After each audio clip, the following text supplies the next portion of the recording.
Le premier M est lié au moulin doseur dans lequel nous avons le réservoir, qui est lié au doseur, composé d'un engrenage multilame en forme d'étoile,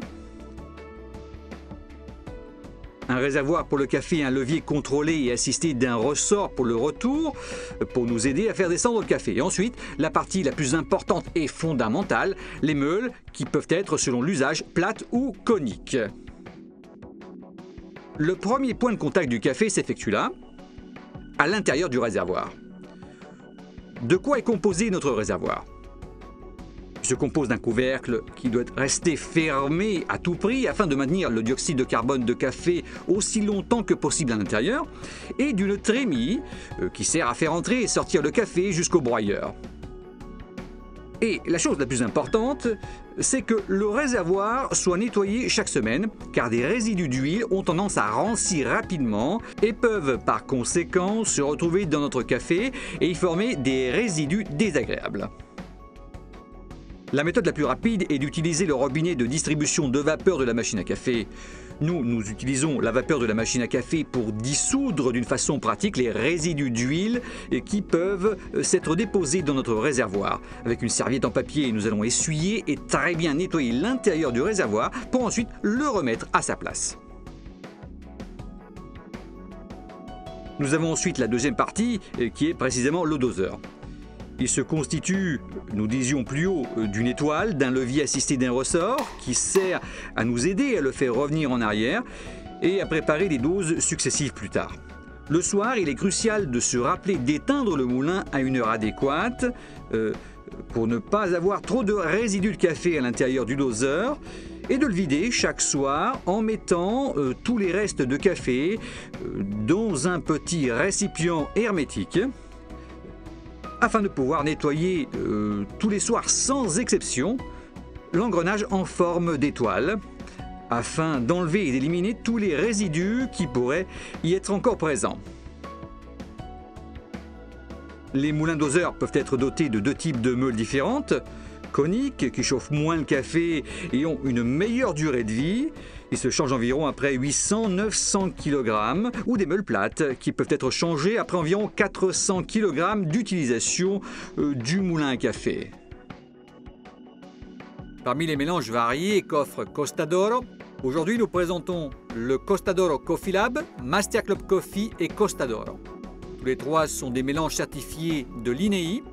Aujourd'hui, nous utilisons le mélange Costa d'Oro, présenté en ce moment dans ce sachet, qui est bien plus pratique et plus utile pour expliquer toutes les tâches et les détails qui doivent attirer votre attention pour l'entretien de notre moulin doseur. Nous ouvrons donc le sachet et versons le contenu à l'intérieur du réservoir.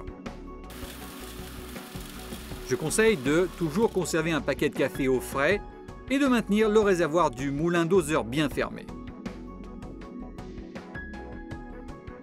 Nous voici arrivés au moment du fraisage. Comment pouvons-nous savoir si notre façon de faire est la bonne ? Ici vient à notre aide, encore une fois, une petite règle, la règle des 25 secondes. C'est-à-dire que nous avons un temps d'extraction de 25 secondes pour obtenir 25 ml de café. Si le café atteint le niveau de 25 ml en à peu près 20 secondes, cela sera probablement dû à une mouture trop grosse. Au contraire, si nous obtenons les 25 ml en 30 secondes, ce sera dû à une mouture trop fine. Nous avons ici sur l'anneau des taquets qui nous indiquent le positionnement des meules, avec une marque de référence que nous voyons ici d'ailleurs gravée sur le moulin. Au cas où on aurait besoin de resserrer les meules, pour ainsi moudre plus fin, il faut tourner notre taquet sur fine, donc vers la droite. Si nous voulons une mouture plus grosse, il faut alors le tourner vers la gauche où est écrit grosso. Nous avons la machine à café composée d'une bouilloire interne pour le chauffage de l'eau, d'un groupe de pompes qui lance de la vapeur pour le réchauffement du lait ou du thé ou d'autres choses, et de deux indicateurs. Deux indicateurs de pression. Le premier en haut indique la pression de la chaleur, donc la température de l'eau, et le second indique la pression de la pompe à eau. Il est crucial qu'elle soit toujours constante entre 8,5 et 9,5 atmosphères. Procédons maintenant à la mise en place des filtres pour le porte-filtre que nous avions laissé tremper dans l'eau pendant la nuit pour faire partir tout le gras présent. Et là encore, je recommande que vous laviez bien toujours sans savon pendant la nuit. Rincez abondamment.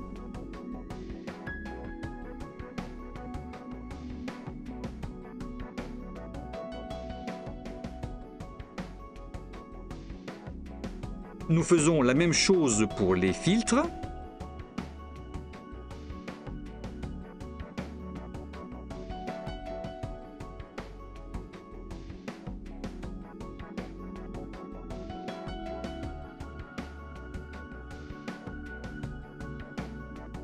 Et nous allons maintenant réchauffer nos 2 filtres sous l'eau chaude de la machine à café.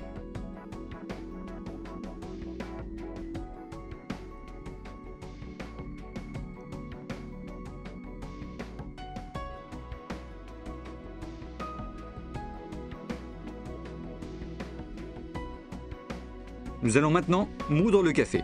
Pour vérifier que la mouture soit correcte, nous allons remplir les 4 premières parties de l'engrenage de façon à ce que, dans le cas où il faudrait effectuer des réglages, on n'obtiendra pas trop de café moulu avec un grain incorrect. Nous remplissons la première partie, nous la bougeons et faisons la même chose pour les 4 autres parties, en faisant attention, après avoir terminé de remplir la deuxième partie, de refermer la trémie afin de libérer les broyeurs pour un réglage éventuel.